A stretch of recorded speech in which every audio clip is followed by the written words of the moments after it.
Welcome, in front of me is an ASUS ROG Phone 2, and today I'll show you how to insert SIM into the device. Now, before we get started, we will need a SIM eject tool, as I have one right here, and it comes provided with the device somewhere between all those paperworks, so you can find it in there. Now, if you can't, you can always use a paper clip, and it should work just as well. But from there, you want to pop out the tray, which is located on the bottom left side of the device, as you can see where the pin is holding right now.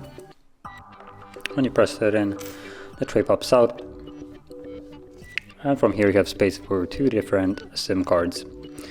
Now I only have one, so whichever one you use, it doesn't really matter. You can place it in the first one or the second one. And from there, while holding it securely, simply slide it back into the device.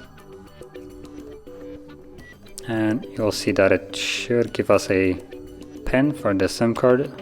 There we go.